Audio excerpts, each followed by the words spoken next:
La-di-da, la-di-da, la-la, yeah. Hello, everybody. This is the third time I've filmed this. I've just heard the really sad news. I got quite upset about it when I found out about it. I want to do a video as a tribute to an incredible actress, producer, director, uh, who's just died today. I don't normally, I don't, I've done it a few times, but I haven't done many videos when a celebrity's died. To be fair, I was going to do one on Danny Thompson, the fantastic and legendary bass player that died a little while ago, but I didn't have a chance to do it. I didn't have time to do it. I don't want to let this one go because I heard about Diane Keaton today. I'm not going to get upset again. And she is my favourite actress. She's the one I always think about. If someone asks you your favourite actress is, I've been following her since a teenager. I think she's incredible. And I wanted to pay tribute to her. She died today, maybe yesterday, but the news came out today, and she was 79. Just such an amazing woman, and I just wanted to talk about her career and talk about some of the film roles that I loved and some of the things she did. So she kind of made her name in Hollywood in 1972 with her appearance in The Godfather. Kay Adams was her character name. She was the girlfriend of Michael Corleone, and she was really compelling on screen, and straight away she made that impression. But the same year, she did the first film with Woody Allen. She did a number of films with Woody Allen. They were partners for a while, but she did come back and do another film with him after the Mia Farrow years. But yeah, the first one she did with him was Play It Again, Sam. And I can't tell you how important Play It Again, Sam was to me. It was so important to me. I watched it so many times. Before a particular summer 1990, before summer 1990, I watched those films many times. But in that particular summer, there were 5 films I kept watching, probably about 20 times each, probably. I just kept seeing them every day. Play It Again, Sam, Annie Hall, Sleeper, Love and Death, I think, and maybe Play It Again, Sam, Sleeper, Love and Death, Annie Hall, and Manhattan. Yeah, those 5 films, I just kept watching them over and over and over again. And she is key to those films. She's incredible in them. So yeah, Play It Again, Sam. Also,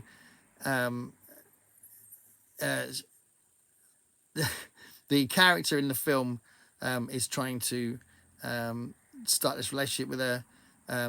She looked just like my girlfriend as well. I just really affected by that film for all sorts of reasons. And yeah, Play It Again, Sam. She's amazing in it. And she actually she has to play quite a serious role in it as well as, because she's like the serious forward to his sort of madness, his sort of chaotic character. So it's kind of a serious role for her, but she's amazing in it. And then she gets into her proper comedy chops in 1973 with Sleeper. And she is so funny in Sleeper. She's an absolute nutcase in Sleeper. And she's brilliant. So that's 1973. And she really is goofing about in this. And she's brilliant at doing that. She's a really good serious actress as well as being really good at being like proper kind of slapsticky comedy. So that was in 1973. In 1974, she goes back to playing Kay Adams in Godfather 2. So that was a really important role because her role was bigger in that film as well. And Michael Corleone's part is bigger. So yeah, that's a really important role for her. And then in 1975, you get Love and Death. And Love and Death, she is so funny. I think it's her best performance. I think it's her funniest performance. She has loads of great comedy to do in Love and Death. And like, there's a great scene when Napoleon is trying to seduce her and she's trying to fend him off while also delaying him because they're going to try and kill him and assassinate him. And it's just really funny. It's brilliant. And there's a really good slapsticky bit as well where she's trying to distract him while Woody Allen's going to bonk him on the head. It's such a brilliant film. It's so funny. And yeah, I've seen Love and Death so many times, and it's amazing. So, yeah, 75 she did that, amazing. And then in 1977 she does a big trademark role, which is Annie Hall, and everybody fell in love with Annie Hall, the character. Obviously, she got an Oscar for it, which is wonderful. But I think that stayed with her for her whole career, really. But her quirky charisma, I think I'm going to say that. I mean, is the kind of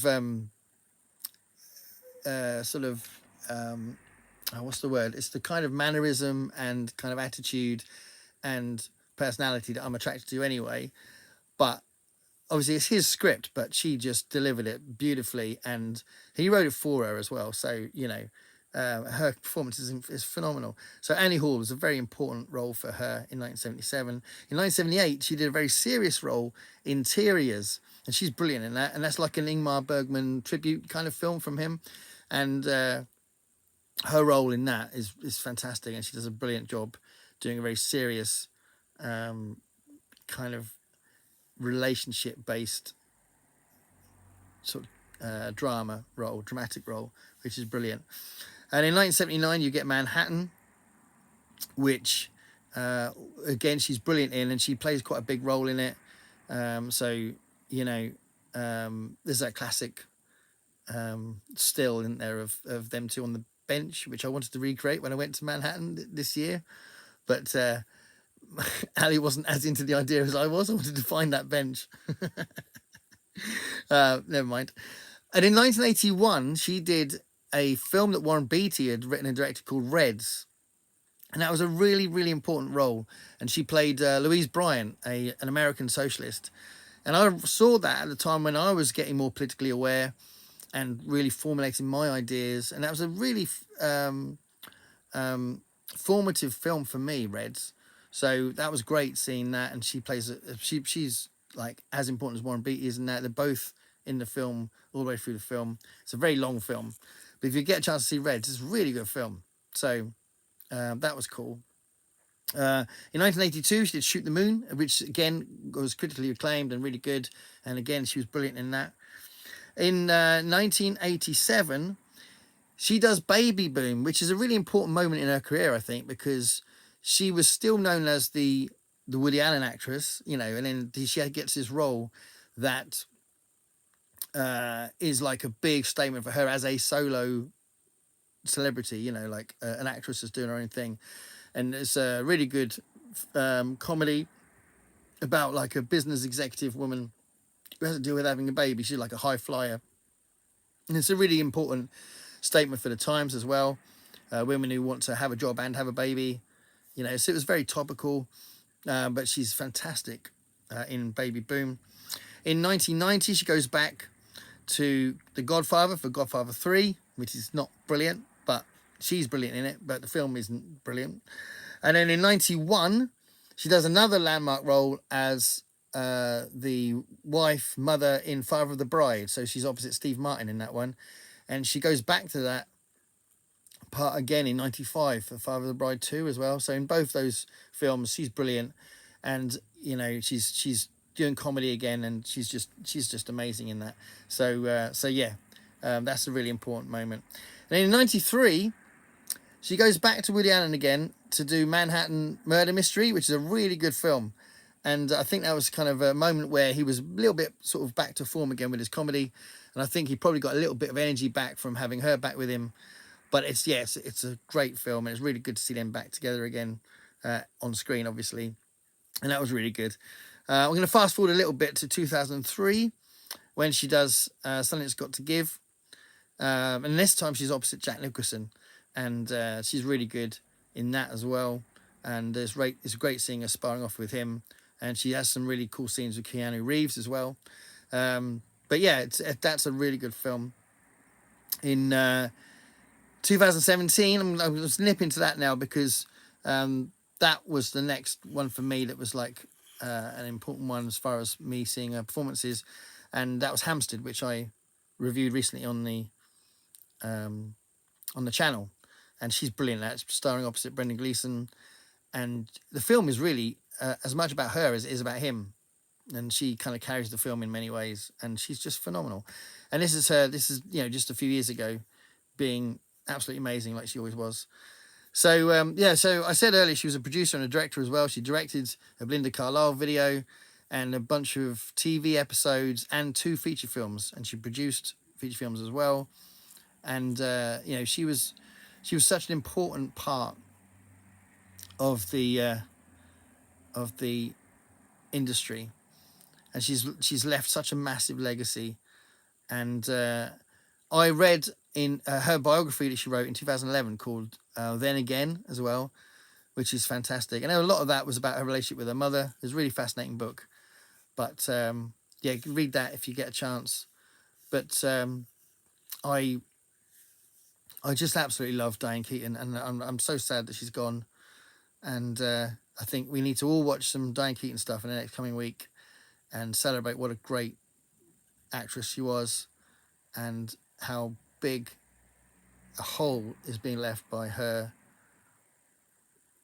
not being around anymore. Absolutely amazing woman. So tell me in the comments what your favourite roles that she did are. I'd love to know. And R.I.P. Diane Keaton. I'm not going to get upset again. Stay curious, everybody.